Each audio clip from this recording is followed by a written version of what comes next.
Picture this. An enormous empire stretching across continents, its cities glittering with unimaginable designs, suddenly wiped from existence.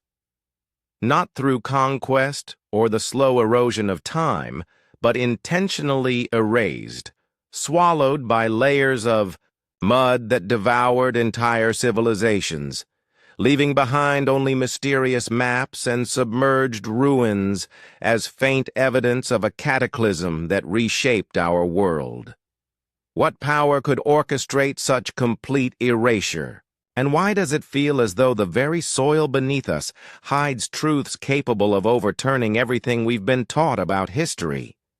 This is the relentless mystery of Tartaria, a name once boldly etched across ancient maps, only to be erased as if it had never been real. But fragments of proof refused to disappear. For centuries, from the 1500s through the 1800s, cartographers all over Europe, French, Dutch, German, drew Tartaria as a vast empire spanning from the Caspian Sea to the Pacific Ocean, including Siberia, Central Asia, and beyond. These charts didn't just label it as one block of land. They depicted divisions like independent Tartary, Chinese Tartary, and Russian Tartary, suggesting a complex civilization with multiple realms under its domain. The consistency is astonishing. Why would mapmakers from competing nations, often rivals, produce such identical details? If Tartaria was nothing more than a myth or a loose term for nomadic tribes, why would it appear so precise? And then, by the 19th century, it disappears overnight from atlases. Modern education dismisses it, claiming it was merely a vague term for the steppes occupied by Mongol and Turkic horsemen. Yet that explanation collapses when scrutinized. If it was just a placeholder, why such specific borders? Why the sudden universal erasure, as though a global order had demanded its deletion? Speculation whispers of conspiracy. Expanding empires like Russia may have consumed the land, rebranding it to conceal something deeper. At the core of this mystery lies the mud flood theory, a catastrophic event in the 1800s that didn't drown the planet in water, but buried it in waves of liquefied earth, entombing cities beneath thick layers of debris. Picture flourishing metropolises thriving one day, silenced the next, entombed beneath a tide of mud that solidified like stone, leaving entire architectural wonders preserved below, while new streets were built on top of the ruins. This wasn't the gradual process of cities raising their roads for sanitation, as mainstream history claims. Instead, believers argue it was a single, devastating event, maybe sparked by earthquakes, energy discharges from the sky, or even deliberate destruction to wipe out traces of a highly advanced society. Take Seattle, for example. The underground reveals entire city blocks hidden beneath modern roads, original ground floors transformed into basements, their windows staring blankly at street level like forgotten relics of another age. The official story blames fires and poor plumbing in the late 1800s, which led to elevated streets. Yet why do the buried layers show consistent depth? Why do they contain ornate stonework far beyond the crude capabilities supposedly available at that time? Construction crews who stumble upon these remains describe meticulous craftsmanship, decorative facades that reflect a civilization with mastery, not frontier improvisation. The same pattern emerges in New York City, where subway digs uncover vaulted ceilings and finely detailed masonry deep beneath the surface, work that aligns with no colonial history, but instead with a style spread globally. And this isn't limited to America. In Chicago, streets were razed after the Great Fire of 1871, but theorists insist traces of burial predate the blaze. Across Europe, in cities like Paris and London, Similar anomalies appear, sunken structures. First floors turned into basements, all mirroring the timeline of Tartaria's disappearance from maps. What if the mud flood was part of a deliberate reset, concealing Tartaria's knowledge? Old maps hint at advanced technology, free energy, and societies built in harmony, systems that may have threatened rising powers. By burying the evidence, those in authority ensured humanity would forget its real heritage, forcing us into a lesser age. This echoes Graham Hancock's controversial theories in Ancient Apocalypse, where he investigates the possibility of an Ice Age civilization wiped out by cataclysm around 12,000 years ago. Hancock points to Göbekli Tepe in Turkey, massive stone pillars erected 11,000 years before the pyramids, far too advanced for mere hunter-gatherers. He argues a comet strike caused flooding and devastation, reshaping Earth much like the mud floods, where soil liquefied and swallowed entire cities. In episodes like Once There Was a Flood, Hancock explores geological evidence. Vast boulder, fields in North America, eroded landscapes across the Amazon, all signs of ancient deluges that obliterated civilizations. This parallels Tartaria's supposed fate, only in more recent centuries, with plasma bursts or seismic upheavals playing the role of destroyer. Hancock's views are ridiculed, labeled pseudo-history, because they challenge the mainstream timeline that claims civilizations only began around 5,000 years ago in Sumer. Yet his evidence, such as the Piri Reis map depicting Antarctica ice-free before it was supposedly discovered, echoes Tartaria's cartographic consistency. Critics accuse him of sensationalism, but believers see suppression. Why censor ideas that threaten academia's grip?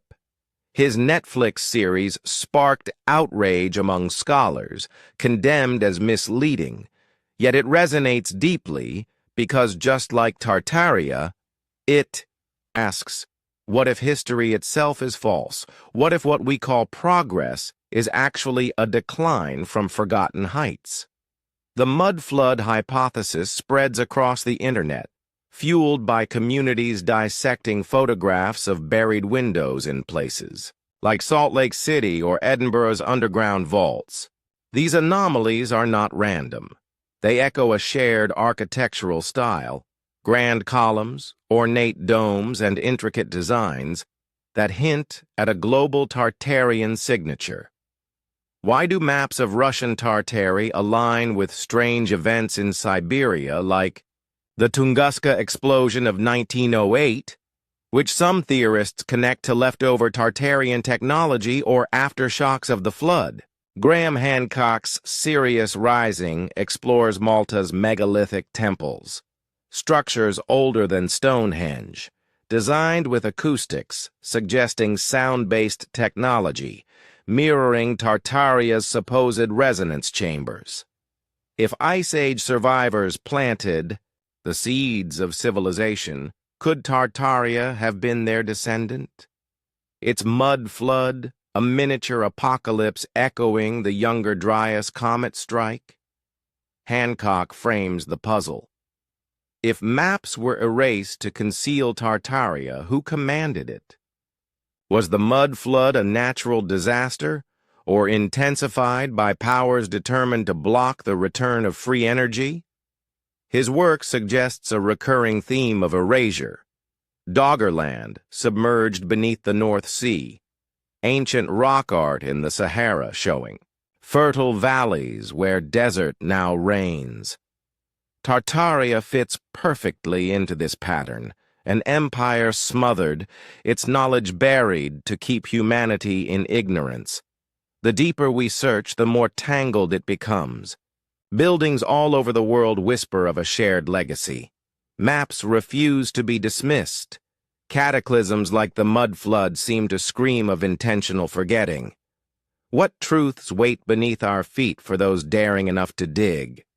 The connections expand. Consider the Bermuda Triangle, a realm where ships and aircraft vanish. Could it be a fragment of Tartarian technology, unstable energy fields warping reality after the flood? Ancient maps note strange seas. Perhaps they once marked portals Tartarians used for travel, now broken and unpredictable. Crop circles, intricate patterns imprinted on fields, might be signals from Tartarian survivors, or echoes of their geometric science. Star forts, with their perfect star-shaped designs carved into landscapes, could be either warnings or blueprints for rebuilding. The thread ties to Nikola Tesla. His vision of wireless power, allegedly drawn from ancient texts, may trace back to Tartarian crystals that harvested atmospheric energy, suppressed by industrial giants like Edison to monopolize resources. Ancient alien theories fold in as well, proposing that extraterrestrial allies aided Tartaria, just as Hancock notes cosmic knowledge in the alignments of Göbekli Tepe. Secretive elites, often called the Illuminati, are said to guard these truths, orchestrating resets to ensure control. Giants enter the tale too. Newspapers in the 1800s described skeletons 9 feet tall unearthed from American burial mounds. These bones, reportedly taken by the Smithsonian, align with legends of biblical Nephilim and Greek Titans. Oversized doors and staircases found worldwide seem to match their scale, hinting that Tartarian architects built for inhabitants far larger than us. Atlantis threads in seamlessly. Plato's Lost Island, Edgar Cayce's visions of Mu in the Pacific, all could have been precursors to Tartaria. Their knowledge handed down, then buried again beneath mud and ruin. Hancock's documentation of underwater ruins off Japan and Cuba suggests civilizations repeatedly destroyed in cycles. The theory of 5 eras frames this as part of a cosmic rhythm. Golden ages of harmony, followed by Tartaria's 4th era of towers and airships, collapsed through infiltration, leading to today's disposable fractured world. Why erase such power? A society fueled by limitless free energy threatens oil empires. Cultures built on balance and unity defy division. So history was rewritten, floods engineered, knowledge buried. Yet fragments survive. Star forts still conducting energy, cathedrals humming with frequencies, buried layers of architecture beneath our cities. Dig deeper, and the questions multiply. Are we the descendants of survivors? Does our DNA hold keys to awakening lost wisdom? As night stretches on, these riddles become lullabies. What if rediscovering Tartaria means rediscovering what it means to be human? Sleep now, with whispers of the past stirring your dreams. Welcome to Mystery History for Sleep. I am Mr. H. If these tales spark your imagination, consider subscribing and turning on notifications. You may stumble upon secrets yet uncovered. Have you ever stood before an ancient building, marveling at doorways towering 15 feet high, or climbed stairs demanding strides beyond ordinary legs, wondering if they were not built for us, but for beings of immense stature? This is the call of Tartarian architecture, pulling us into a twilight realm where myth and reality blur, urging us to question if giants once walked the earth, shaping worlds with hands large enough to cradle stones like toys. Wander with me through these architectural relics, opulent state capitals, grand opera houses scattered across America and Europe. Their construction resonates with precision and scale that even modern engineers struggle to replicate. The Iowa State Capitol, with its gilded domes and impossibly detailed stonework, seems to pulse with an otherworldly symmetry. Theorists say These are remnants of Tartaria's golden age, buildings designed not as shelters, but as harmonized instruments of energy, integrating sacred geometry with the Earth's natural forces. Columns rise like timeless guardians, carved with intricacies beyond our tools, their resonance hinting at knowledge long suppressed. Consider St. Petersburg's imperial palaces, or San Francisco's ornate halls rebuilt after the 1906 earthquake. Their ceilings vault far higher than practicality demands. Period photographs show furnishings that dwarf human proportions, chairs raised unnaturally high, tables looming over their surroundings, suggesting their original users were giants. Throughout the 1800s, accounts describe colossal skeletons. Unearthed in America, bones 7 to 9 feet tall, robust, and alien. Many of these reports were published in newspapers only for the remains to vanish, absorbed into Smithsonian archives or destroyed. Why the secrecy? Could acknowledging these beings unravel the story of evolution we've been told, revealing that humanity once shared the earth with titans? World mythologies align. Greek legends of titans, biblical tales of Nephilim, Native American stories of great ancestors, all converge. A memory of Tartaria's builders, woven into folklore, half forgotten, half suppressed. Long before their fall, legends across the world recalled giants. The Bible speaks of the Nephilim, born of divine beings and mortals, towering figures who walked the earth before a great flood, a deluge echoing the mud flood we explored earlier, perhaps designed to cleanse their influence. Norse epics describe warriors of immense size, while Native American oral traditions recount encounters with red-haired giants dwelling in mound cities, their graves yielding elongated skulls and massive tools. These accounts are not isolated. Folklore. Together, they weave a global memory, suggesting real encounters with a race of Tartarian giants, the architects of an empire stretching from Eastern Europe to the Americas. The implications are staggering. If giants engineered Tartaria's wonders, their technology may have been revolutionary, linked to ancient alien theories. Some suggest extraterrestrial aid, where visitors from the stars shared knowledge of acoustic levitation, sound frequencies manipulating matter at its core. Modern experiments with ultrasonic waves lifting small objects hint at this possibility. Scaled up, such methods could explain how megaliths across the world, from the pyramids of Egypt to Peru's Sacsayhuaman, with stones weighing hundreds of tons, were placed without cranes. Within Tartaria's context, the star forts scattered across continents may not have been fortifications at all, but energy grids, their perfect geometry designed to channel resonance, perhaps even powering cities or enabling communication across the stars.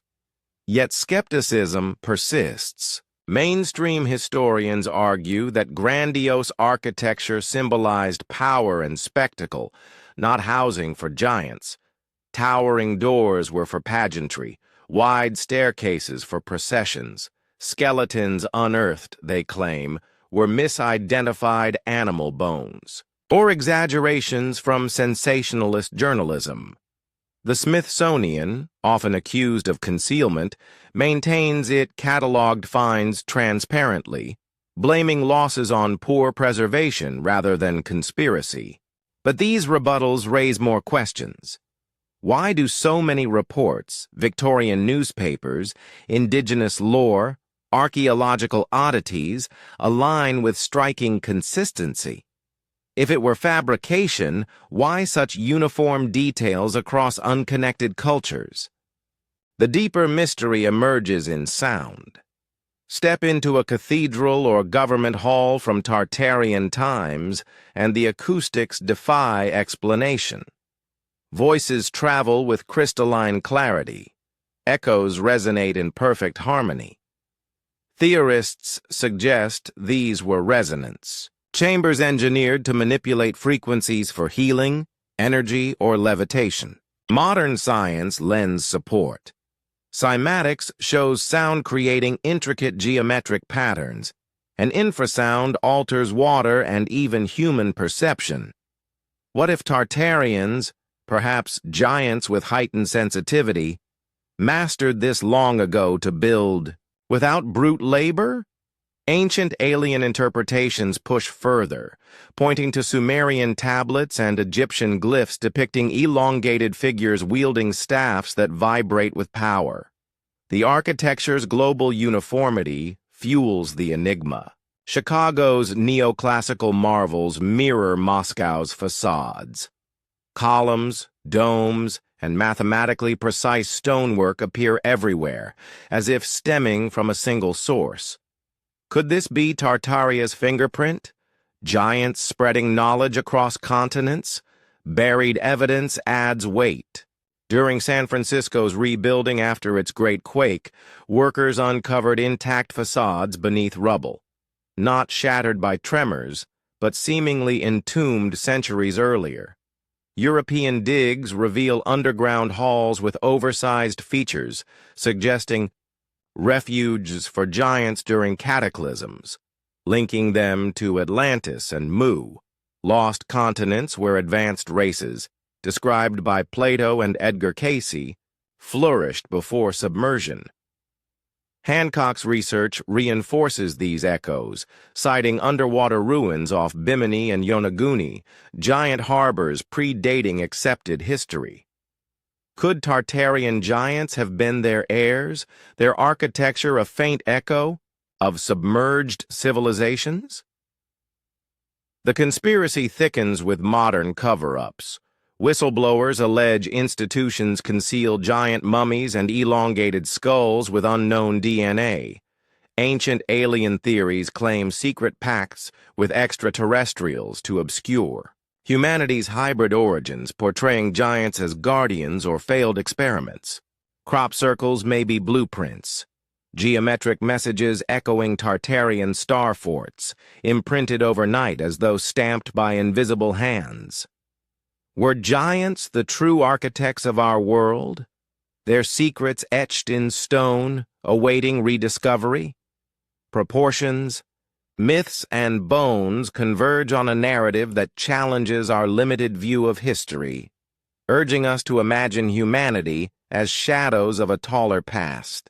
Specific sites deepen the intrigue. The Palace of Fine Arts in San Francisco, a relic of the 1915 exposition, towers with arches fit for beings twice our size. Old photographs reveal anomalies, figures blurred, proportions altered, as if edited, to conceal their scale. Theorists argue historical images were deliberately adjusted to normalize human size. In Russia's Hermitage Museum, vast halls hold artifacts like oversized armor, officially dismissed as ceremonial but sized for warriors 9 feet tall. The fascination with sound technology ties it all together. In Peru's Ollantaytambo, stones, fit with razor precision, their movement eased by specific frequencies. If giants wielded this, Tartaria's empire was not just architecture, but a symphony of resonance, airships harmonizing with ground-based resonators. UFO sightings near mound sites like Ohio's Serpent Mound, where electromagnetic fields spike, may be remnants of this lost energy grid. Debunkers insist it was grandeur for grandeur's sake, or hoaxes, or gigantism. Yet discoveries from Lovelock, Cave's red-haired mummies to Sardinia's Nuraghe towers whisper otherwise. Perhaps the explanations themselves are a firewall, guarding against truth's too paradigm-shifting. As layers peel back, even Egypt's pyramids reveal giant sarcophagi. aligned to stars, outposts of a Tartarian reach that once spanned continents, bending physics itself. Their fall feels tragic, overwhelmed by disaster or overtaken by smaller races, their wisdom scattered into myth. Yet traces may survive within us. Our DNA may carry echoes of their strength, our legends faint memories of their stature. The ruins stand still, silent guardians inviting us to decode their scale, to imagine footsteps that once shook the earth. As we close, I wonder, where are you listening from tonight, and what time is it there?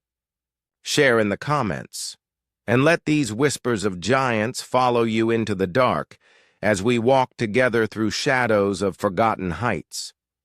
Picture this: drifting soundlessly through twilight skies aboard an immense airship, its metallic skin glimmering in the starlight as it glides toward the pinnacle of a vast dome, humming with unseen energy.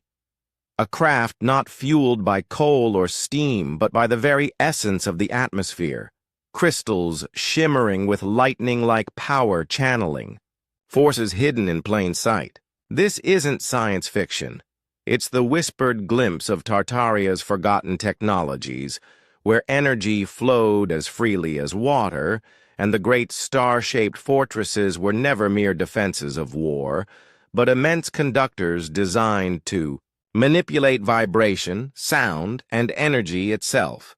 At the forefront of this vision stands the airship, colossal vessels captured in blurred photographs and long-forgotten patents of the late 1800s and early 1900s.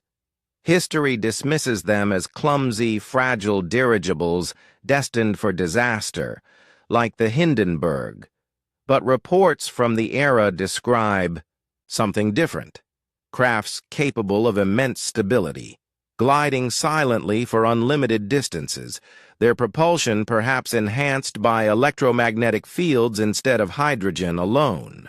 Theorists claim these were relics of Tartarian mastery, crystal networks magnifying the atmosphere's natural electricity to enable global travel. Sketches and records even show docking spires atop skyscrapers in New York or Tulsa, where airships were said to moor with effortless precision, exchanging passengers without the thunder of engines.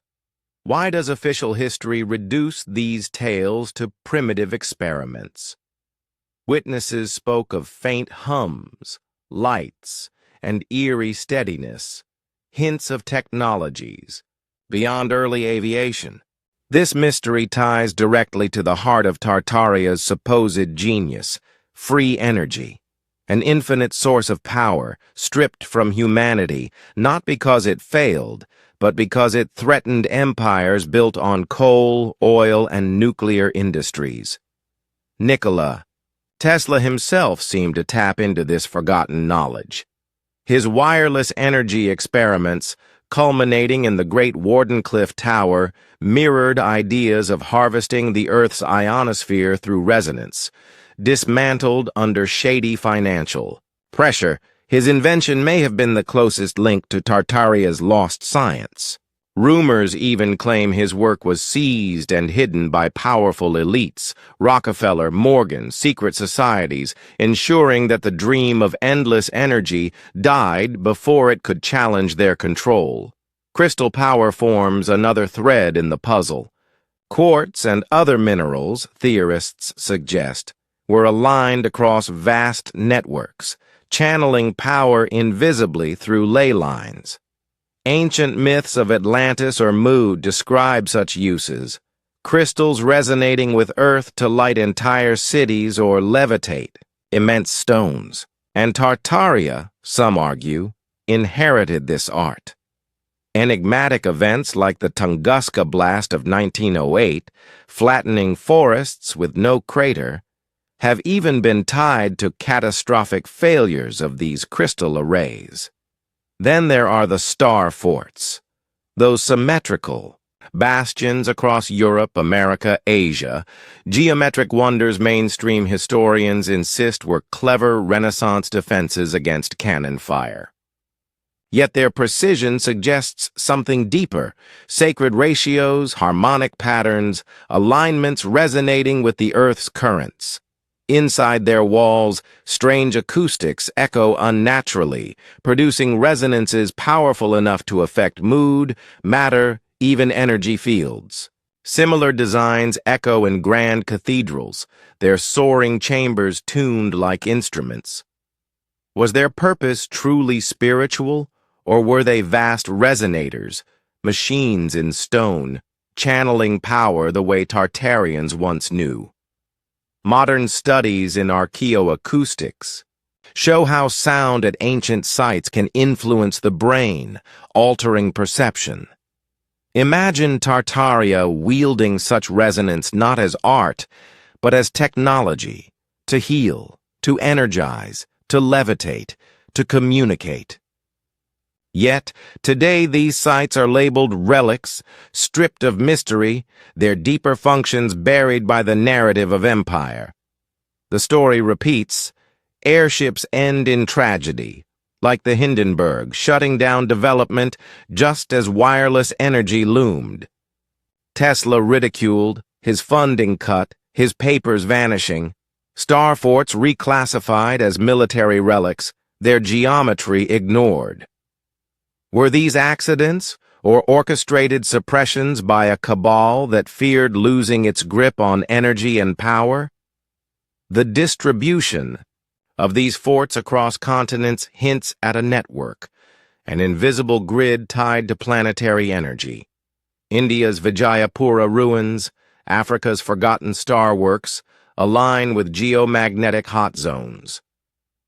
Imagine an empire spanning half the world, its cities lit without wires, its ships flying endlessly across skies, its fortresses channeling the earth itself. Skeptics call it fantasy. Perhaps star forts truly were defenses, cathedrals simply spiritual. Free energy against the laws of physics, and Tesla just a dreamer crushed by reality. Yet the question lingers. Why are patents sealed away? Why do witnesses speak of impossible craft?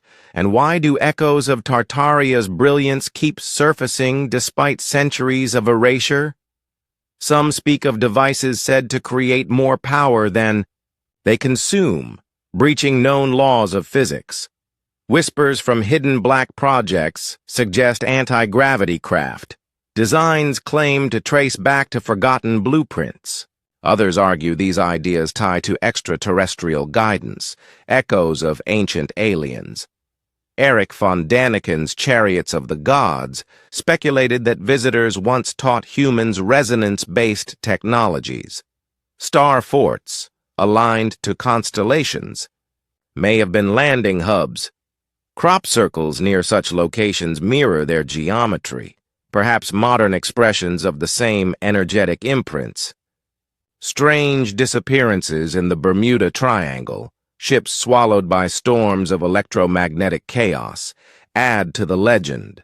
Some theorists link them to Tartarian energy fields, crystal-based portals gone astray. The implications strike at economics itself. Free energy could dismantle oil dynasties, redistribute power, and uplift entire societies. Conspiracy circles accuse the Illuminati, etched into currency and architecture, of enforcing artificial scarcity. Graham Hancock's Fingerprints of the Gods points toward lost Ice Age technologies hidden to maintain a linear view of history. Tartaria, imagined as a post-glacial empire, supposedly fielded airships gliding along ley lines, their forts anchoring the energy grid. Siberia's remote bastions still spark tales of glowing lights at night. In European cathedrals, choirs may have triggered trance states in acoustic chambers. And in locked archives, Tesla's vanished papers might hold the forgotten keys. As night falls, these visions from the past seem to call toward a reclaimed future. Silent airships drifting overhead, minds resonating with crystalline power. Could the path forward lie buried in yesterday's forbidden wonders? The riddle persists, luring seekers deeper.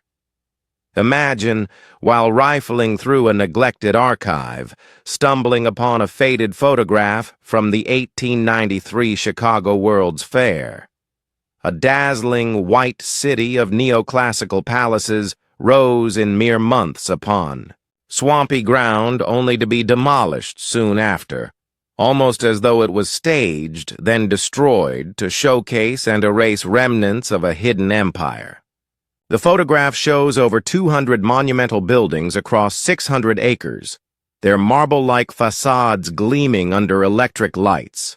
For an era still bound to horse-drawn carts and rudimentary industry, such feats seem implausible. But beneath the celebratory tale, some suspect the exposition was a critical node in the Tartarian narrative. The grandeur not newly built but inherited from a forgotten civilization, briefly renovated, then erased to conceal humanity's true past. The official story says construction spanned just 2 years, honoring Columbus's voyage. Records speak of giants like the Manufacturers and Liberal Arts Building, 44 acres in footprint, large enough to swallow the U.S. Capitol, the Great Pyramid, and multiple cathedrals combined. Histories insist it was all temporary, made of plaster and fiber called staff. Yet photographs reveal intricate ironwork, glass facades, and details rivaling enduring monuments. How did largely untrained immigrant workers complete such marvels in muddy chaos, lacking precedent at that scale? Believers argue they didn't. The White City was already standing, relics of Tartaria unearthed or adapted, explaining the impossible speed. The fair's planners, including architect Daniel Burnham, are said to have claimed glory for merely polishing ancient structures before presenting them to the masses, only to later torch and dismantle the evidence. Patterns repeat at later world fairs. The 1904 St. Louis Exposition, with its lagoons and palaces, or San Francisco's 1915 Panama Pacific spectacle rising from quake-ruined earth. Each time wondrous architecture appeared, only to be declared temporary and destroyed. Fires often followed, erasing what remained, Chicago's own fairgrounds consumed by flames soon after closing. Why pour vast resources into beauty, only to erase it? Conspiracy theorists see a deliberate purge, fairs serving as staged unveilings of Tartarian architecture, giving elites the chance to document, then dismantle, technology embedded within stone. Freemasons, often linked to the fair's organization, are said to have acted as gatekeepers. Burnham himself, rumored to be one of them, filled layouts with esoteric geometry. The neoclassical domes, precise columns, and lavish facades mirrored Tartarian signatures found from St. Petersburg to Buenos Aires. Chicago's Court of Honor bore uncanny resemblance to buried structures elsewhere, suggesting continuity rather than invention. Skeptics counter with construction photos, thousands stored in archives, showing scaffolds, dredging, foundations. Believers respond that many are staged or omit key phases, critical evidence missing, as if the core structures had pre-existed. Consider, too, the Ferris wheel, a steel marvel unveiled there. Though deemed temporary, it stood resilient, begging the question why so little else was preserved. Only the Palace of Fine Arts survived, repurposed as a museum. Meanwhile, Freemasonic ties deepened suspicions. Dedicatory rituals brimmed with symbolic gestures. Burnham's circle included high-ranking Masons, perhaps guardians of ancient knowledge. Their imprints, obelisks, Pyramids, geometric layouts hint at energy grids and hidden science. Some argue the White City's 20,000 electric bulbs, powered by alternating current, might have concealed deeper Tartarian infrastructure, crystals humming beneath. Into this web flow ancient alien interpretations. Could the fairs have been facades for alien-derived technologies, reverse-engineered artifacts presented under the guise of human achievement? The White City's rise in mere months echoes the impossibly precise stonework of Pumapunku, which some attribute to levitation tools.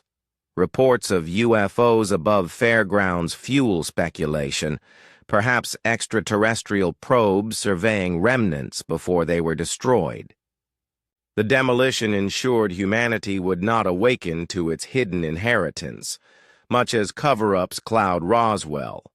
Of course, genuine innovation did occur. The fair debuted the Ferris wheel, zippers, Cracker Jack, even Aunt Jemima syrup, touchstones, of culture born amid the spectacle. Yet still, contradictions remain. Photographs in Chicago's Historical Society archives show dredges carving swampland into exhibition grounds, demolition explained as practicality, unsafe plaster structures, land converted into parks. But anomalies persist. Why do so many photographs show eerily empty streets as though deserted despite reported throngs of visitors? Were they long exposures or staged to obscure reality? Modern researchers scour Reddit threads, blueprints, and aerial surveys for inconsistencies. TikTok videos zoom into ornate details, asking how 1890s technology achieved such feats. Bloomberg calls it architecture's strangest conspiracy. Theorists point to Chicago's 1871 fire, which conveniently obliterated prior records, paving the way for hidden origins. At St. Louis, human zoos shocked visitors, some say to distract from architectural mysteries. San Francisco rebuilt after its quake with improbable speed, again echoing Tartarian resilience. Governments bankrolled fairs, Congress funding exhibits laden with global relics, Egyptian obelisks, Asian pavilions, possibly spoils of Tartaria redisplayed. Washington, D.C.'s own neoclassical design, steeped in Masonic influence, mirrors fair architecture as though drawn from the same suppressed source. Today, only fragments linger. A Japanese garden in Chicago, museum artifacts, scattered ruins. Blueprints vanished, workers' voices silenced. Some suggest world fairs tested public readiness for alien-linked technologies, Tesla's coils hinting at gifts from beyond. Stroll Jackson Park now, and the whispers persist. Was it celebration or the funeral of an empire? Gondolas once drifted across lagoons, bridging cultures. But the true fusion may have been Tartarian legacy masked by modern narrative. Popular accounts like Devil in the White City paint tales of serial killers amid grandeur, but theorists read it as metaphor, shadows prowling within hidden truths. Wikipedia dismisses Tartaria as pseudo-history. Yet forums thrive with photo analyses, YouTube videos connect fairs to cyclical resets, and enthusiasts trace forgotten geometry etched in domes and spires. Some note the absence of definitive photos, though archives boast thousands. Suspicious, angles are missing. Debate rages. Where fairs cover stories for the dismantling of lost civilizations, energy in lagoons, alien alloys in Ferris wheels, Tartarian resonances glowing beneath plaster walls. The White City's radiance was not just electric. It may have been the dying breath of a suppressed power grid. Chicago's fare extinguished leaves only questions. Which blueprints lie hidden, waiting to reframe history? The architecture still whispers, urging explorers to look deeper into the fleeting brilliance. And if mysteries of lost splendor stir your imagination, perhaps the pursuit itself becomes the light in the darkness. Step into the twilight of the 1800s, a century branded by disasters, fires swallowing entire cities, quakes splitting the land, pandemics erasing millions. Official history calls them random calamities, but through the prism of Tartaria's fall, they appear less like chance and more like orchestrated resets, an engineered erasure designed to dismantle an empire of advanced harmony and replace it with controlled chaos. Today, the word reset hints at digital economies or political shifts. In this context, it points to a systematic purge, where cataclysms were not accidents of nature, but instruments of power, wielded to bury Tartaria's remnants and scatter its technologies into myth. The story opens with the Great Chicago Fire of 1871.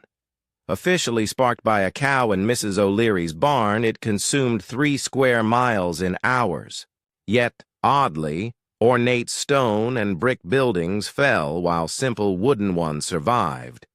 Witnesses reported strange glows and sky-borne flashes before the inferno. Could it have been atmospheric energy unleashed, plasma discharges mimicking lightning, vitrifying stone into glassy residue? Archaeologists later uncovered melted masonry echoing vitrified forts in Scotland and India, where temperatures exceeded natural fire. Was this nature's wrath, or a directed strike harnessing energy grids to eliminate Tartarian strongholds? The fire's timing, just as maps erased Tartaria from record, adds fuel to suspicion. In its aftermath, Chicago raised street levels, burying basements and artifacts beneath mud fills, hiding anomalies that still puzzle urban explorers today. The Bieber pattern resurfaced in 1906. San Francisco shook under a 7.9 earthquake, its downtown collapsing, fires devouring what remained. Yet amid the ruins, workers unearthed buried facades, intact beneath layers of soil, as if long hidden rather than toppled by the quake. Mainstream science blamed the San Andreas Fault. Conspiracy researchers whisper about engineered resonance devices, amplifying seismic faults, liquefying soil, and producing localized mud floods. Reports of shimmering lights dancing in the sky before the quake strengthen the idea of plasma technology or Tartarian defense grids gone rogue.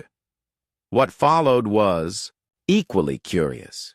In just a few years, towering quake-resistant structures rose, far beyond the capabilities expected of a shaken city. Could they have repurposed Tartarian blueprints salvaged from the rubble, modernizing ancient designs while erasing their origins? The resets escalated globally. In 1908, deep in Siberia, heart of what maps once called Grand Tartary, an immense blast leveled 800 square miles of forest. Official accounts label it the Tunguska meteor event, yet no crater was found. Conspiracy narratives suggest something else. A Tartarian energy device malfunctioning, or perhaps an intentional strike by forces determined to wipe the last stronghold. The devastation rivaled nuclear detonation, flattening trees in radial symmetry, yet without radiation.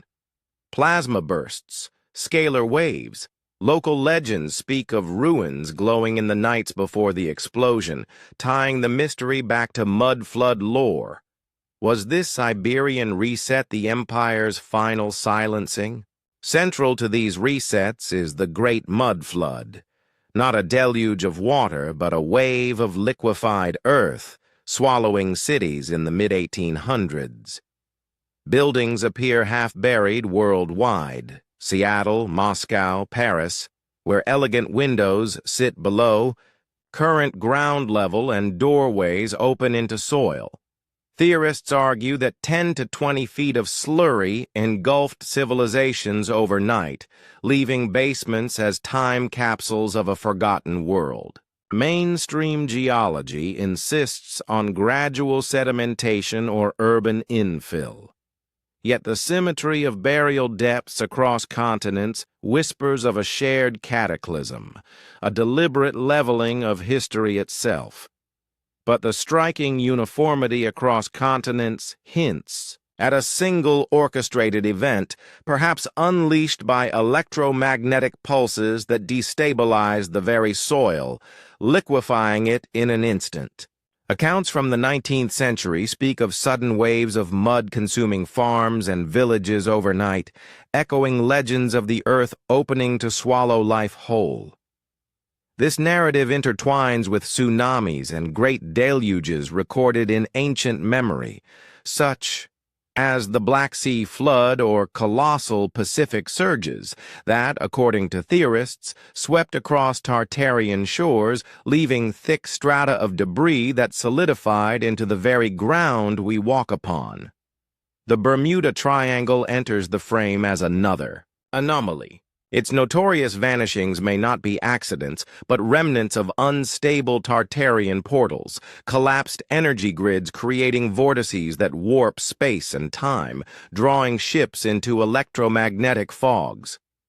Logbooks from 1800 sailors describe glowing waters and disoriented compasses in the region, eerily similar to plasma storms observed before great resets. Could these be malfunctioning remnants of Tartaria's defense technology, spilling chaos across both land and sea? The narrative deepens with the world wars, proposed by some as elaborate cover stories.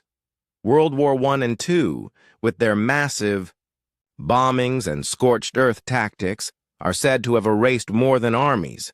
They obliterated Tartarian architecture. The destruction of Dresden or the devastation of Hiroshima are interpreted as both tests of new weapons and covert digs for hidden technologies, their catastrophic losses masking the unearthing of forbidden relics. Even pandemics find their place in the theory. The Spanish flu, framed as a biological reset, supposedly culled populations that still remembered Tartaria's truths.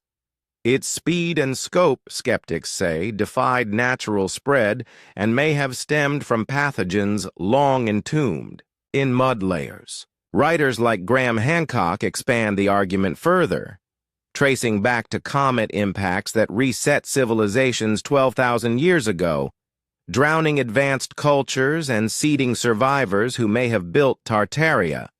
Sites such as Gunung Padang in Indonesia, older than accepted timelines, resemble mud flood burials and hint at cycles of cataclysm. Critics dismiss this as pseudo-history, yet believers see repeating patterns: mud as apocalyptic shrouds, plasma as cosmic fire, both natural and engineered.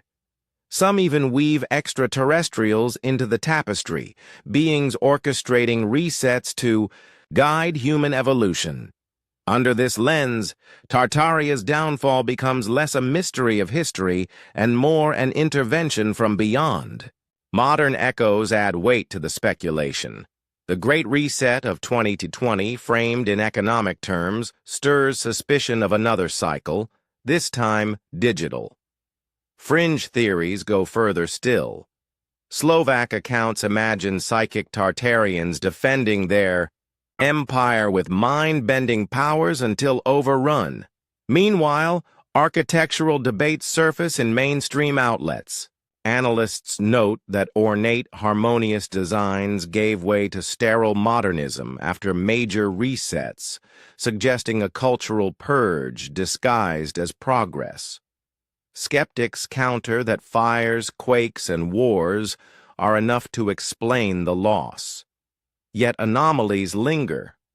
vitrified soils resembling Mohenjo-Daro's nuclear ruins, pandemics erupting near excavation zones, and the eerie hum felt in rebuilt districts, as though buried energies stir beneath.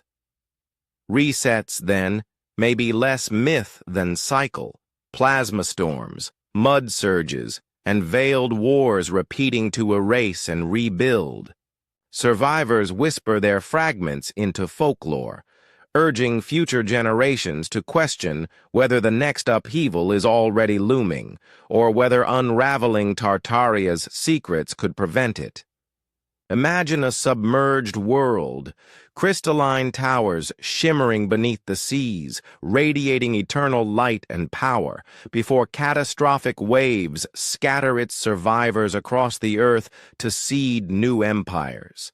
This is the vision of Mu, the mythical motherland, said to predate even Atlantis, a cradle of humanity lost to the ocean, yet remembered in the threads that lead to Tartaria. Not isolated myths, but a chain of civilizations, each buried beneath the next, their secrets veiled but never erased. Across continents, the consistency points toward a singular event, likely triggered by powerful electromagnetic pulses that destabilized soil particles, causing instantaneous liquefaction. Accounts from the time describe sudden torrents of mud consuming livestock and homes overnight, remembered in folklore as earth-swallowing catastrophes. These narratives connect intriguingly to tsunamis and legendary floods, events on a biblical scale, such as the Black Sea deluge or massive Pacific waves that some theorists argue crashed into Tartarian coasts, leaving behind debris layers that hardened into new terrain. The Bermuda Triangle emerges in this framework as a lingering anomaly, its infamous vanishings attributed to unstable Tartarian portals, energy vortices birthed by mud-flooded grids that distort space-time, cloaking ships in electromagnetic fogs. Sailors' logs from the 1800s recount glowing waters and erratic compasses, echoing plasma phenomena that surfaced before earlier resets. Could these manifestations be remnants of once advanced defensive technologies now misfiring, tying oceanic mysteries to terrestrial mud floods? The theory deepens with global conflicts. Both world wars, framed not only as geopolitical struggles, but as deliberate cover-ups. The bombings and scorched earth strategies allegedly targeted surviving Tartarian relics. The destruction of Dresden or Hiroshima, some argue, was less about military necessity and more about erasing architectural evidence. Others contend that experimental weapons were tested on hidden tech sites, the devastation conveniently masking excavations of buried artifacts. Biological resets fit into this pattern as well. The Spanish flu pandemic is theorized as a culling of populations aware of Tartaria's secrets, its rapid and puzzling spread linked to pathogens released from disturbed mud layers. In modern commentary, Graham Hancock's Ancient Apocalypse narrative adds weight, suggesting that comet impacts 12,000 years ago caused cataclysmic floods that drowned Ice Age civilizations, with survivors later seeding Tartaria. His cited evidence, megalithic sites like Gunung Padang that predate established history, mirrors mud flood burials and implies recurring cycles of destruction. Critics dismiss such claims as pseudoscience, but believers identify repeating patterns, mud floods as micro-apocalypses, plasma bursts from comets, or even engineered events mimicking cosmic strikes. Alien intervention theories blend into this picture. Extraterrestrials, some claim, engineered these resets to manipulate human progress, with Tartaria's fall a direct result of such interference. Modern echoes surface in concepts like the Great Reset of 2020, interpreted by conspiracy, circles as a digital age parallel to ancient resets, elites orchestrating economic shifts while concealing historical ones. Even wilder narratives emerge, such as Slovak theories combining mud floods with psychic warfare, nuclear blasts, and mind control, casting Tartarian mystics as defenders who held back invasions until their powers were overwhelmed. Meanwhile, mainstream outlets like Bloomberg acknowledge the architectural conspiracies, noting how believers interpret the shift from ornate designs to utilitarian modernism as an aesthetic purge intended to suppress beauty and enforce control. Skeptics counter with natural explanations: fires from timber cities, tectonic earthquakes, wars, and ordinary floods, arguing mud flood theories exaggerate local disasters. Still, anomalies resist explanation. Why does vitrified soil appear in reset zones resembling the scorched ruins of Mohenjo-Daro? Why do pandemics consistently emerge alongside archaeological digs? Walking through a fire-scarred district, one might sense a low hum in the ground. Is it traffic or dormant energies beneath us stirring? These questions fuel speculation. Perhaps resets recycle history, but fragments survive in folklore, cautioning us to prepare for the next upheaval. Plasma-lit skies, walls of mud, wars that veil hidden excavations, all seem like pieces of an engineered cycle of forgetting. Tartaria's erasure warns us of humanity's fragility. What relics lie just below the surface? Silent guardians of forgotten storms. Imagine a drowned continent of crystalline towers piercing the deep ocean, glowing structures illuminating. Gardens where luminous beings once harnessed the tides for boundless power, until cataclysmic waves swallowed everything. Survivors scattered worldwide, seeding new civilizations whose fragmented knowledge drifted into myth. This vision describes Mu, or MW, the legendary motherland predating even Atlantis, often revered as humanity's earliest cradle. It urges us to trace invisible threads from Mu to Tartaria, not as isolated fables, but as interconnected civilizations, each rising on the ruins of the last, their shared wisdom obscured by time and deliberate suppression.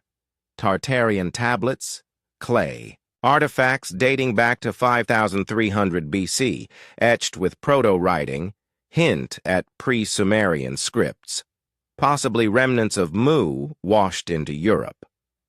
Though Wikipedia dismisses them as pseudo-archaeology, enthusiasts trace linguistic bridges from Tartaria's name back to the ancient mothers. On forums like Quora, threads weave links to other grand civilizations: Hyperborea in the Arctic, Shambhala in Tibet, potential Mu offshoots whose free energy knowledge, some believe, was suppressed by modern cabals wary of destabilizing society. Debates rage on Reddit. Does Atlantis stand apart from Tartaria, or do alternate timelines merge them? Some suggest quantum overlaps, cataclysms blending realities, Mu sinking, birthing Atlantis, whose fall gave rise to Tartaria. Rumble channels delve into mud flood theories, echoes of Mu's volcanism liquefying the earth and swallowing empires. YouTube channels highlight repeating patterns, sudden vanishings, survivor diasporas, myths of golden ages. Even skeptics, while branding Tartaria as cartographic misunderstanding, acknowledge the strange convergence of legends about sunken mothers. Platforms like All That's Interesting and Never was cataloged these lost cities: Mu, Lemuria, Atlantis, Tartaria, romantic mirages against the monotony of accepted history. The mystery deepens with the Moai of Easter Island, Silent Stone, sentinels gazing seaward, their basalt forms echoing Tartarian monoliths or Yonagune's drowned steps off Japan. Are these Atlantean ruins, Muvian remnants, ancient alien constructs? Theories abound. Scholars like Sitchin connect Anunnaki with the pantheon of mothers, engineers of early humanity. If we decode these connections, what dormant abilities might resurface? Telepathy of Mu, navigation from Atlantis, energy mastery from Tartaria, survivors' bloodlines flowing into us, crop circles as living calls to awaken, whispered legacies embedded in ruins, urging us to remember. Are we fractured echoes of greater wholes, fragments of a once unified world? Prophecies warn of pole shifts yet to come. Edgar Cayce foresaw California sinking, mirroring Mu's fate. Hidden Tartarian hubs mapped beneath forests and tundra may hold the keys. These mothers seeded us. Their secrets linger, waiting for rediscovery to bridge forgotten eras with our own. The puzzle beckons, scattered across continents like diaspora pieces awaiting assembly. In the quiet corridors of biblical prophecy, two names resound with thunder: Gog and Magog, harbingers of apocalypse, unleashed as hordes upon the world's final stage. But what if these were not distant tribes, but veiled references to forces that once collided with Tartaria itself, armies entering through portals bending reality? From Ezekiel to Revelation, Scripture casts them as northern invaders, imprisoned behind barriers attributed to Alexander the Great. Today, conspiracies transform them into demonic entities or alien overlords, their realms overlapping Siberia, the erased Tartarian heartland, where UFO sightings spark whispers of ancient battles. The 2014 Sochi Olympics opening ceremony, some argue, encoded this triumph in grand spectacle. Biblical scholars continue to debate identities. Ezekiel 38 names Gog, prince of Meshech and Tubal, leading armies from the far north into Israel. Revelation magnifies the vision, Satan's deceived nations marching only to be consumed by divine fire. The Quran, in Surah Al-Kahf, describes Dhul Qarnayn, often equated with Alexander, erecting an iron wall to imprison Ya'juj and Ma'juj, savage tribes tunneling toward release before Judgment Day. Medieval maps, like the 1375 Catalan Atlas, mark them in Asia's wilds, lands labeled Tartaria, inhabited by nomadic hordes. Conspiracies push further.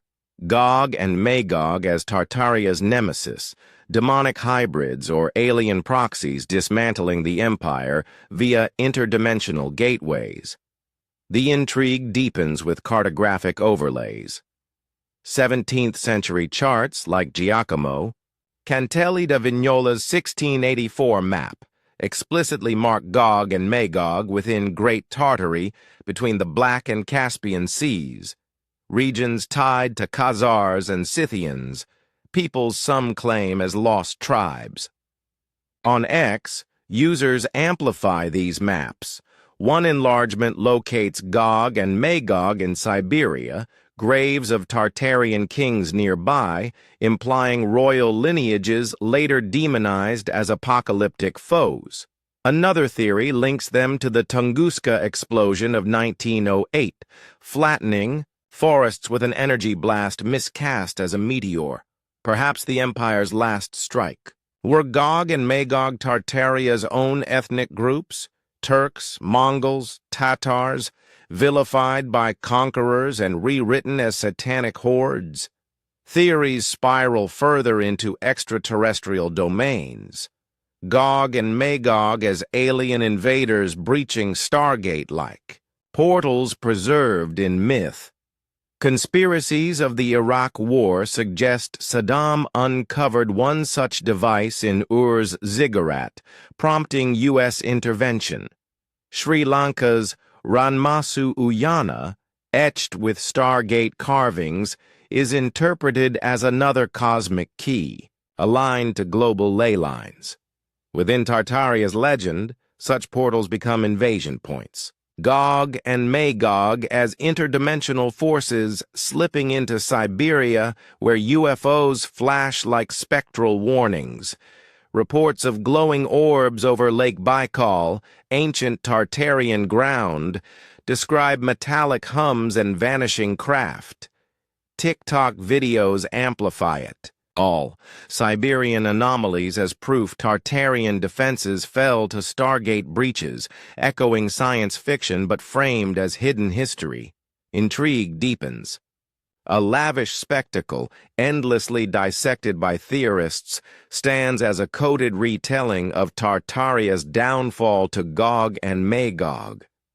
Staged in Russia, the modern heir to Tartarian lands, the 2014 Sochi Olympic ceremony displayed floating structures, transforming into rings, one famously failing to open.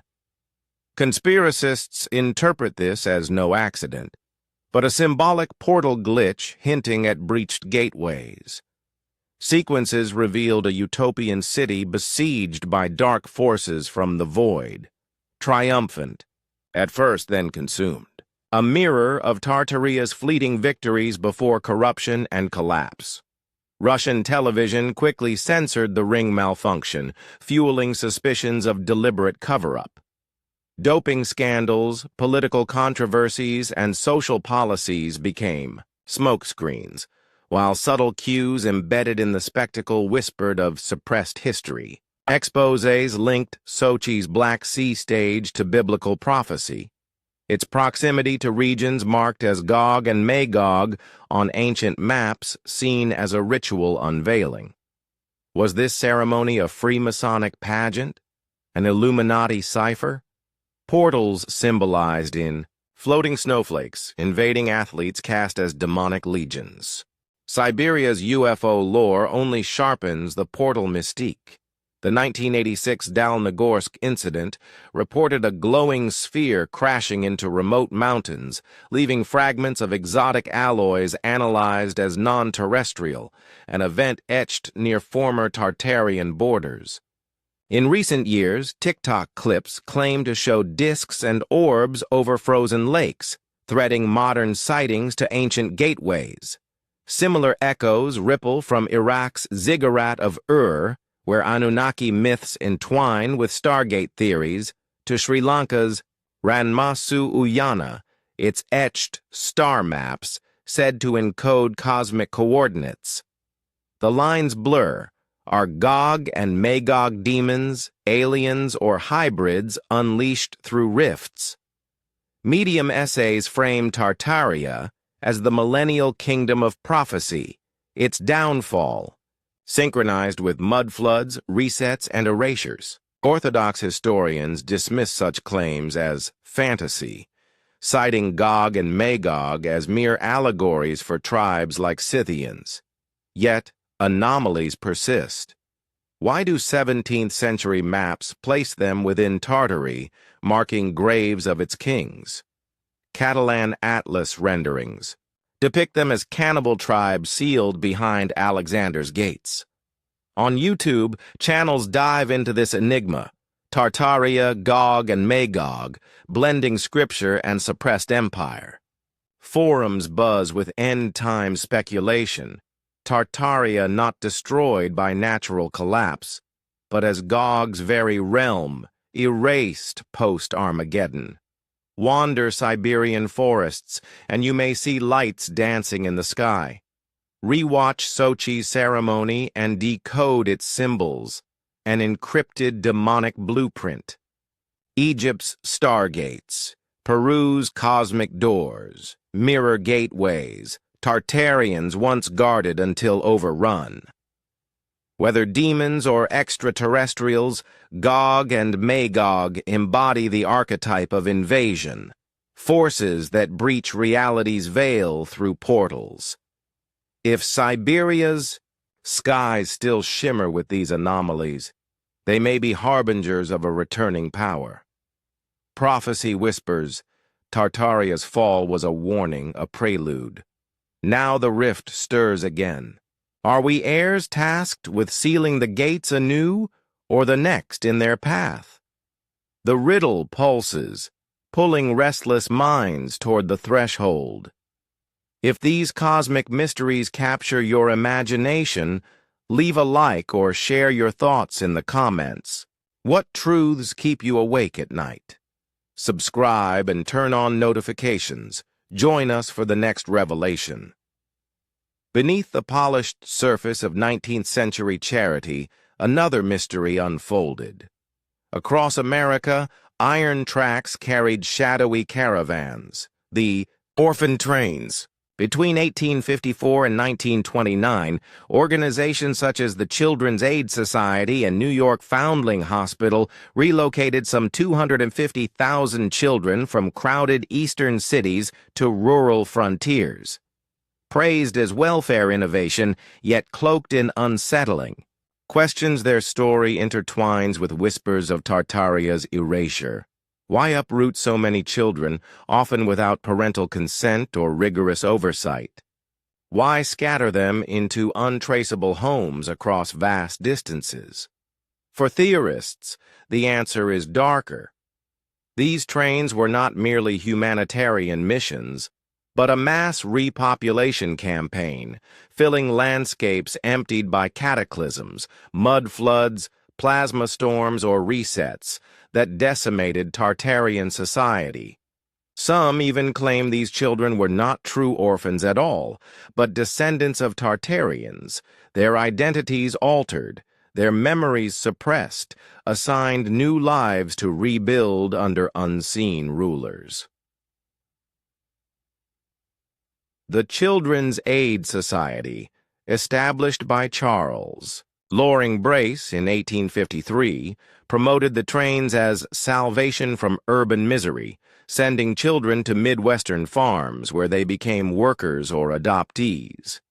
Yet archival fragments revealed troubling gaps. Many children had living parents who were simply impoverished, while others appeared suddenly in registries after disasters. Brace's writings painted the program in glowing tones, but critics of the time condemned it as child trafficking, with youngsters presented at stations like livestock.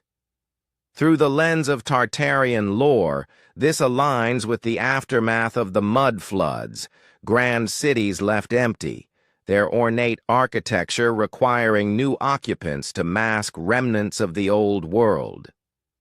Why else the urgency to scatter so many youths westward, especially the children of immigrants, into heartlands where unexplained Tartarian structures still stood? Into this web enters the independent order of Oddfellows, a fraternal brotherhood, that emerged in the early 19th century.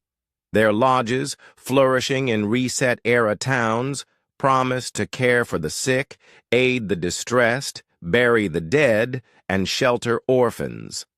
Oddfellow orphanages dotted the landscape, their three-link emblem of friendship, love, and truth displayed proudly.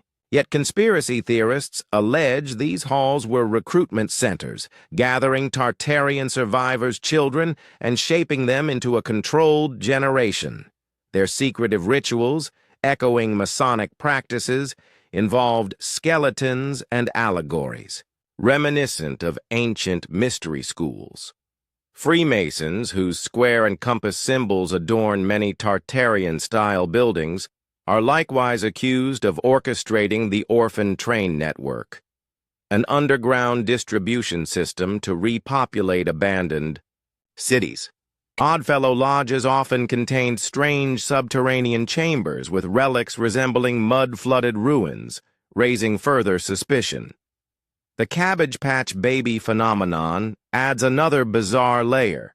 In the late 19th century, World's Fairs exhibited premature infants in incubators, drawing massive crowds. At the 1904 St. Louis Exposition, these infantoriums were hailed as life-saving marvels, yet rumors swirled that the babies were sourced from orphan trains or even artificially created. Folklore tied newborns to cabbages as a fertility symbol. But some conspiracists insist this was coded language for advanced Tartarian biotechnology, cloning children to refill post-reset voids.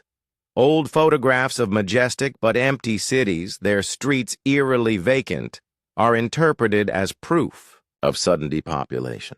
Long exposure cameras can explain blurs, skeptics argue, but why are there so few stationary figures if life was thriving? Believers counter that the orphans themselves were the first to re-inhabit these ghost towns. The shadow of the Illuminati looms heavily over this narrative. Founded by Adam Weishaupt in 1776, the Bavarian sect allegedly infiltrated Freemasonry, steering global resets behind the scenes. Their pyramid and eye symbol, now printed on U.S. currency, is cited as evidence of Tartarian erasure. Conspiracies claim the Illuminati engineered the orphan trains to erase Tartarian bloodlines, replacing them with malleable children. Foundling hospitals with architecture resembling the old world became hubs where infants were abandoned into baby wheels, then quietly transferred to trains. The sudden boom of asylums after the 1850s coinciding with the mud floods only deepens suspicion. Personal accounts add human weight to the mystery. Descendants of train riders speak of fragmented family stories and missing genealogical links, hinting at erased identities. One recalls a great-grandparent's tale of emerging from underground dwellings after a flood. Another claims their lineage ties directly to Tartarian survivors dispersed through the trains. Online videos now examine incubator babies at fairs, questioning if they were cloned with lost technology. Oddfellows' focus on orphans, critics suggest, concealed a darker agenda, while Masonic parallels in ritual and symbolism imply coordination. Together, these groups may have been the architects of repopulation, their hidden hand guiding resets. Why then did the orphan trains vanish by 1929? Some argue they were replaced by later resets, such as the upheavals after World War I. The home children of Britain, shipped to Australia and Canada, mirror the same pattern, orphans as tools of demographic engineering. Skeptics dismiss this as welfare reform, yet anomalies persist, unrecorded children, abusive placements, and layers of secrecy.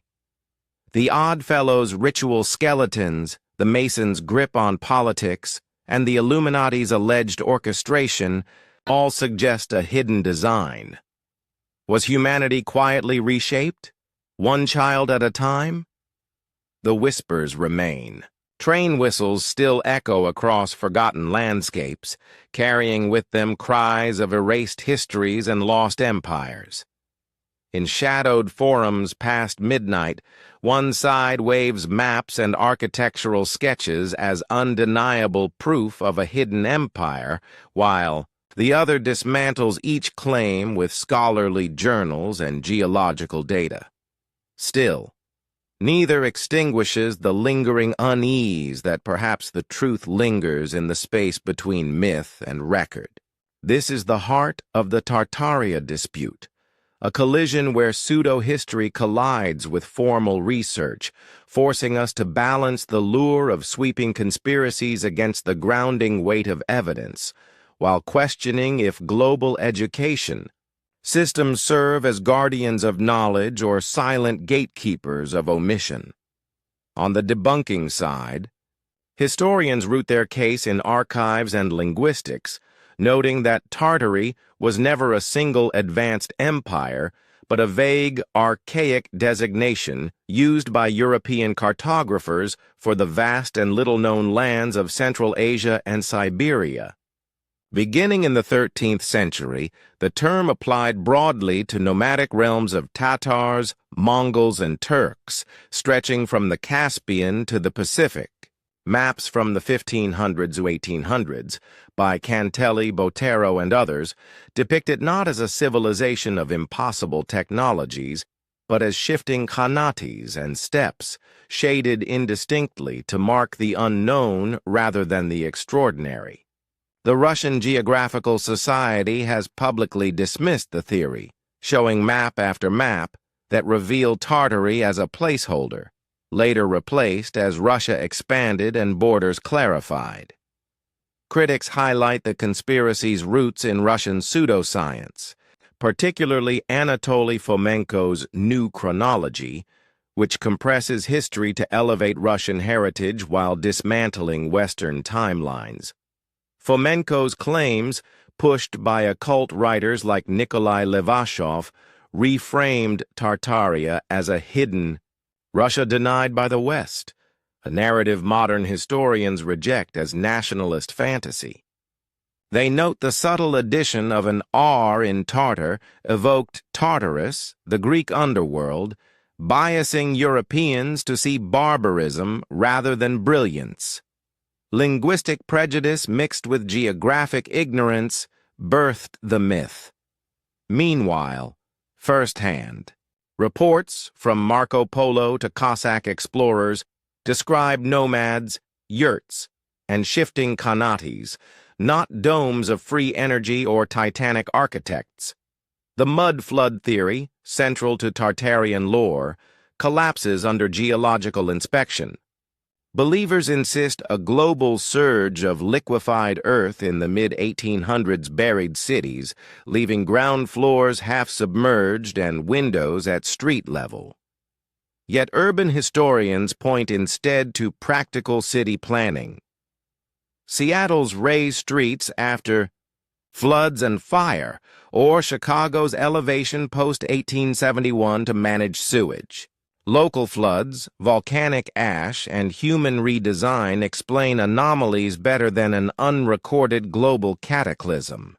Similarly, temporary expositions, like the plaster facades of the world's fairs, are misread as ancient stone marvels, ignoring thousands of photographs showing scaffolding and builders at work. The myth of giants fares no better. 19th-century newspaper tales of 9-foot skeletons often trace back to hoaxes or mammoth bones, with the Smithsonian clarifying no such human remains exist. Biology confirms average heights changed only modestly. Exceptions like Robert Wadlow were rare medical cases, not proof of a giant race. Ancient Nephilim or Titans remain mythological archetypes, cultural stories woven from fossils and imagination. Even Graham Hancock's Ancient Apocalypse, a touchstone for believers, faces scholarly rebuke. His vision of erased ice age civilizations is dismissed as cherry-picked speculation, ignoring radiocarbon dating that proves sites like Göbekli Tepe were built by hunter-gatherers growing complex. Archaeologists accuse him of erasing indigenous innovation by crediting achievements to phantom empires. Netflix faced pushback not as censorship, but as concern over misleading audiences. Believers accuse education of deliberate suppression, teaching Greco-Roman history while glossing Asia, ignoring possible parallel civilizations. Debunkers counter, curricula evolve with evidence, not conspiracy. Tartary's absence reflects irrelevance, not erasure, yet suspicion thrives where gaps linger. Pseudo-history feeds distrust, mirroring anti-vax rhetoric where settled science is endlessly questioned. Old cartographic errors, like depicting California as an island, were repeated by copyists, not proof of hidden lands. Still, the emotional magnetism persists. Why does Tartaria inspire such passion if it is false? Perhaps it satisfies a yearning for lost wonder, grandeur in an era of disposability, or hints at overlooked truths within the pseudo. Some point out that even debunked ideas can spark curiosity for forgotten histories. Hancock, flawed though he is, draws public eyes to sites academia long neglected. The tension lies in balance, between rigorous evidence and imaginative inquiry, between academic caution and popular hunger for myth. As online debates rage, Reddit threads mocking Tartaria as QAnon for architecture, Bloomberg framing it as nostalgia for classical beauty, the risks loom. Pseudo-history hardens into ideology, feeding extremism and rewriting heritage into fantasy. Yet, outright dismissal risks curbing curiosity. In this tug-of-war, Tartary becomes less about maps and mud and more about modern distrust, the search for meaning, and the line between mystery and manipulation.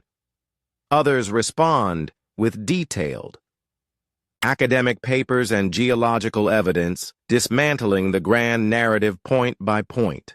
Yet even their thorough rebuttals fail to extinguish the lingering suspicion that maybe, just maybe, the truth exists in the murky middle ground between myth and fact. This tension defines the Tartaria debate, a collision between pseudo-history and critical scholarship, challenging us to balance the allure of sweeping conspiracies with the weight of tangible evidence. It also forces a larger question. Are educational institutions genuine stewards of knowledge or selective gatekeepers of inconvenient truths? On the skeptic's side, the case appears strong. Historians emphasize that Tartaria was never a centralized empire of technological marvels, but rather a vague geographical label used by Europeans to describe vast, little-known regions of Central Asia and Siberia. Starting in the 1200s, Tartaria referred broadly to lands occupied by nomadic peoples such as the Tatars, Mongols, and Turks, stretching from the Caspian Sea all the way to the Pacific. Cartographers of the 16th through 18th centuries, from Giacomo Cantelli da Vignola to Giovanni Botero, portrayed it not as a unified nation, but as fragmented khanates and endless steppes, often shaded indistinctly, more a symbol of mystery than mastery. The Russian Geographical Society has published extensive evidence dispelling the conspiracy, presenting centuries of maps that frame Tartary as a placeholder for Mongol-dominated or later Russian-controlled territories. They note its disappearance from modern atlases reflects advances in geographic precision and shifting political borders rather than deliberate erasure. Critics, such as those on the Skeptoid podcast or in Bloomberg features, trace the theory's modern form back to Anatoly Fomenko's radical new chronology of the 1970s, a revisionist framework designed to compress history, undermine Western narratives, and elevate Russia's past. Fomenko's ideas, adopted by fringe mystics like Nikolai Levashov, painted Tartaria as a glorious hidden Russia ignored by the West, an image mainstream academics dismiss as ideological fantasy. Linguists further note how the extra R in Tartar evoked Tartarus, the Greek underworld, shaping European perceptions of Central Asia as savage rather than sophisticated. This cultural bias, combined with ignorance, fertilized the myth. But travelogues by Marco Polo and Russian explorers alike never describe advanced energy domes or monumental Tartarian megastructures. Instead, they found nomads, yurts, and shifting khanates. The mud flood theory, a cornerstone of Tartaria lore, collapses under geological inspection. Believers claim that in the mid-1800s, liquefied soil catastrophically buried entire cities, leaving sunken windows and half-buried buildings. Scientists counter that these oddities stem from urban engineering, streets elevated to fight sewage, and flooding, as in Chicago, after the 1871 fire or Seattle's 1889 regrading. No geological data supports a singular global mud event. Instead, local disasters, floods, volcanic eruptions, or routine urban planning explain the anomalies. Similarly, the giant skeletons legend does not hold up. Reports of 9-foot skeletons in 19th century newspapers were often outright hoaxes or fossil misidentifications, commonly mammoth bones. The Smithsonian, accused of hiding such remains, explains their absence as simple loss due to preservation challenges, not conspiracy. Evolutionary science confirms human height has remained relatively stable, with exceptions like Robert Wadlow representing rare genetic conditions, not evidence of a vanished race of giants. Myths of Nephilim or Titans are understood as symbolic, stories or attempts to explain fossils in ancient times. Mainstream archaeology and anthropology emphasize that dismissing Asia's rich historical record in favor of pseudo-history strips indigenous cultures of their real achievements. The Netflix series Ancient Apocalypse by Graham Hancock, often cited by believers, has been critiqued for selective evidence and ignoring radiocarbon dating that firmly places sites like Göbekli Tepe at 11,000 years ago, built by hunter-gatherers. The Society for American Archaeology condemned the series as pseudoscience that diminishes indigenous histories by crediting achievements to unknown advanced civilizations. Far from being suppressed, Hancock's works sell widely and spark debates, showing how alternative theories thrive in popular culture. Conspiracy advocates often accuse educational systems of deliberately concealing Tartaria to maintain control, arguing that curricula overemphasize Greco-Roman history while minimizing Asian contributions. Critics of this view respond that historical education is imperfect but adaptive, shaped by new discoveries, not malice. Tartaria, they argue, simply faded as a term when borders became clearer. The greater danger, skeptics warn, is how pseudo-history erodes trust in institutions, leading to extremism. Innocent architectural theories can mutate into narratives of cultural purity or ethnic supremacy. As for the cartographic consistency, believers ask why so many maps mention Tartaria if it was fiction. Scholars explain this as a product of map makers copying one another, just as California persisted as an island on maps for decades until corrected. Educational silences, while real, often reflect oversight, not conspiracy. Still, even skeptics concede that alternative theories spark curiosity about neglected pasts. Hancock's series, flawed as it may be, encourages interest in overlooked archaeological sites. The debate rages across online communities, where some mock Tartaria as a QAnon of architecture, while others wonder about the rapid construction feats of the 19th century. Cultural critics frame this fascination as nostalgia for traditional, grandeur over modern utilitarianism. Yet the risks are clear. Pseudo-history, like anti-vaccine rhetoric, undermines science by demanding reproof of well-settled facts. In the tug-of-war between believers and debunkers, evidence shows Tartaria was a geographic label, not an empire. Mud floods were local, not global. And giants belong to myth, not science. But anomalies, architectural oddities, suppressed patents, and educational gaps keep the mystery alive for others. Perhaps the real question is not whether Tartaria existed, but why the myth continues to captivate. Is it nostalgia for a lost golden age, or a hunger for mystery in an era of disposability? Maybe pseudo-history persists because it scratches at something deeper, our yearning for hidden truths, our suspicion of authority, and our fascination with what might lie just beyond the accepted story. Thank you for watching this video.